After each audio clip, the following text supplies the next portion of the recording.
ഈ ലോകം മുഴുവൻ നിയന്ത്രിക്കുന്നത് ഒരു ഗൂഢസംഘമാണോ? വേൾഡ് ട്രേഡ് സെൻറ്റർ ആക്രമണവും നോട്ട് നിരോധനവും തൊട്ട് കേരളത്തിലെ പ്രളയം മുതൽ ഇല്യൂമിനാറ്റി എന്നാണ് വിളിക്കുന്ന ഈ സംഘത്തിൻ്റെ സൃഷ്ടിയാണെന്ന് വിശ്വസിക്കുന്നവർ സാക്ഷര കേരളത്തിലും കുറവല്ല. കേരളത്തിലെ മെഡിക്കൽ എഞ്ചിനീയറിംഗ് കോളേജുകളിലെ വിദ്യാർത്ഥികൾക്കിടയിലൊക്കെ പടർന്നു പിടിക്കുകയാണ് ഈ ആധുനിക അന്ധവിശ്വാസം.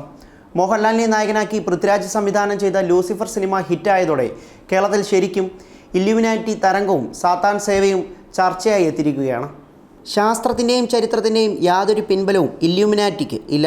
എപ്പോഴും ഫേസ്ബുക്കിലും വാട്സാപ്പിലും ക്യാമ്പസുകളിലെ സൗഹൃദ കൂട്ടായ്മയിലുമൊക്കെയായി ഇല്യൂമിനാറ്റി ചർച്ചകൾ തകർക്കുകയാണ്.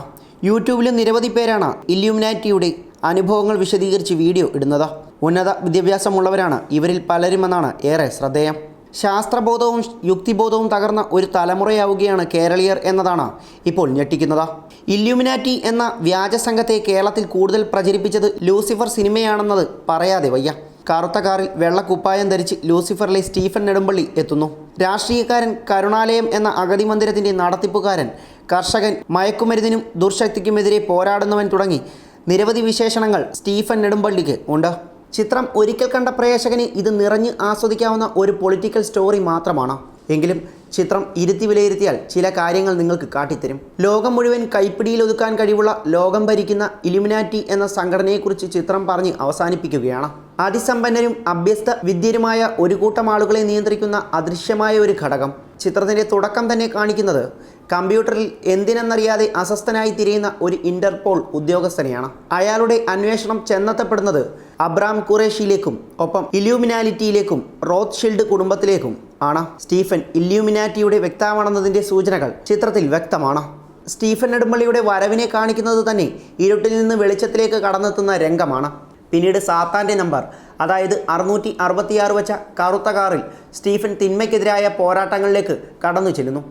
അവസാന രംഗങ്ങളിൽ മഞ്ജുവുമായി കൂടിക്കാഴ്ച നടത്തുന്ന പൊളിഞ്ഞ പള്ളിപ്പറമ്പ് ഇത് നിനക്കായി ഞാൻ കരുതി വെച്ചിടമാണെന്ന് സ്റ്റീഫൻ പറയാതെ പറയുന്നു.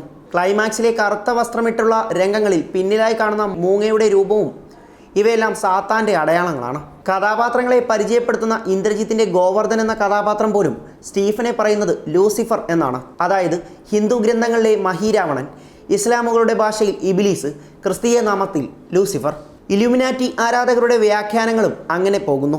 ഇല്യൂമിനാറ്റിയുടെ അടയാളങ്ങൾ സസൂക്ഷ്മമായി പരിശോധിച്ചാൽ ഇനിയുമുണ്ട് ഈ സിനിമയിൽ. പലപ്പോഴും എല്ലാം കാണുന്ന കണ്ണുകളിലാണ് സ്റ്റീഫനെ അടയാളപ്പെടുത്തുന്നത്. കുമ്പസരിക്കാനായി അച്ഛൻ ക്ഷണിക്കുമ്പോൾ ചെയ്ത പാപങ്ങൾക്കല്ലേ കുമ്പസരിക്കാൻ കഴിയൂ, ചെയ്യാൻ പോകുന്ന പാപങ്ങൾക്ക് കുമ്പസരിക്കാൻ കഴിയില്ലല്ലോ എന്നാണ് സ്റ്റീഫൻ പറഞ്ഞു നിർത്തുന്നത്. ഈ സങ്കല്പങ്ങളൊക്കെ ഇല്യൂമിനാറ്റിയാണെന്നാണ് ആരാധകർ പറയുന്നത്. സാത്താൻ സേവയുടെ ആദ്യ അടയാളങ്ങൾ മലയാള സിനിമ കാട്ടിത്തന്നത് ജോണി വാക്കർ എന്ന സിനിമയാണ്. ജയരാജിൻ്റെ സംവിധാനത്തിലെത്തിയ ജോണി വാക്കറിൽ നിറയുന്നത് നിഗൂഢതകളുടെ ക്യാമറ പശ്ചാത്തലങ്ങളും പേടിപ്പെടുത്തുന്ന പശ്ചാത്തല സംഗീതവുമായിരുന്നു. സിനിമയിൽ നിറഞ്ഞു നിൽക്കുന്നത് ബ്ലാക്ക് ഷെയ്ഡുള്ള ഇല്യൂമിനാറ്റിയുടെ വ്യക്തമായ അടയാളങ്ങളാണ്.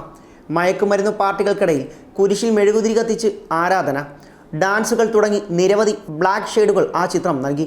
പിന്നീട് വർഷങ്ങൾക്ക് ശേഷം പുറത്തിറങ്ങിയ റെയിൻ ഡ്രെയിൻ കം അഗെയിൻ എന്ന ചിത്രത്തിൽ ഇതേ സാത്താൻ സേവ കാട്ടിത്തരുന്നു. രക്തം കുടിക്കുന്ന നായിക, അവരിലേക്കുള്ള ആകർഷണം, തലതിരിഞ്ഞ കുരിശ്, ചുറ്റിപ്പണയുന്ന നാഗങ്ങൾ ഇവയെല്ലാം പ്രതിപാദിച്ച് ഇല്യൂമിനാറ്റി സങ്കല്പം തന്നെയാണ്. പിന്നീട് എസ്ര എന്ന ചിത്രത്തിലും യഹൂദരിലെ നരഹത്യയും നരബലിയും, ആദം ജോനാൻ എന്ന ചിത്രത്തിൽ ഇതേ കറുത്തൂട്ടുകാരുടെ ബലിയെയും പ്രതിപാദിച്ചു നിർത്തി. പിന്നീട് പൃഥ്വിരാജിൻ്റെ 9 പുറത്തിറങ്ങിയപ്പോഴും അദ്ദേഹത്തിൻ്റെ തന്നെ ലൂസിഫർ പുറത്തിറങ്ങിയപ്പോഴും ചർച്ചയായത് ഇതേ ഇല്യൂമിനാറ്റി തന്നെയാണ്. പൃഥ്വി സാത്താൻ സേവകനാണോ എന്ന് പോലും ഉയർന്നു കമൻറ്റുകൾ. എന്നാൽ തിരക്കഥ എഴുതിയ മുരളി ഗോപിക്ക് നേരെ ഇതൊന്നും ഉയർന്നു കേട്ടതുമില്ല. പക്ഷേ ഇതും സംശയരോഗമല്ലാതെ വസ്തുതകൾ ഒന്നുമല്ല. ഇല്യൂമിനാറ്റികൾക്ക് കൃത്യമായ ഒരു നിർവചനം നൽകാൻ ഇതുവരെ ആർക്കും ആയിട്ടില്ല എന്നതാണ് ഒരു വസ്തുത. ലോകത്തിലെ സകലതും ഇല്യൂമിനാറ്റിയുമായി ബന്ധപ്പെട്ട് കിടക്കുന്നു. ലോകം നിയന്ത്രിക്കാൻ കഴിവുള്ളവർ, ലോകബാങ്കിനെ നിയന്ത്രിക്കാൻ കഴിവുള്ളവർ, യുദ്ധത്തിൻ്റെ ഗതികൾ നിയന്ത്രിക്കുന്നവർ, ലോക പ്രതിഭാസങ്ങളെ നിയന്ത്രിക്കുന്നവർ എന്നുവേണ്ട, മനുഷ്യൻ്റെ നിത്യജീവിതത്തിലെ എല്ലാം ഇവർ സ്വാധീനിക്കുന്നു എന്ന് വ്യക്തം. ലോകത്തിലെവിടെയും മറഞ്ഞിരുന്നു കൊണ്ട് പ്രപഞ്ചത്തിൻ്റെ ഗതി നിയന്ത്രിക്കുന്ന നിഗൂഢ ശക്തി, അതാണ് ഒറ്റവാക്കിൽ നൽകാവുന്ന നിർവചനം. എന്നാൽ ഇക്കൂട്ടർ എത്ര പേരുണ്ടെന്നോ അവർ എവിടെയാണെന്നോ ആർക്കും അറിവില്ല. Entertainment Sini life.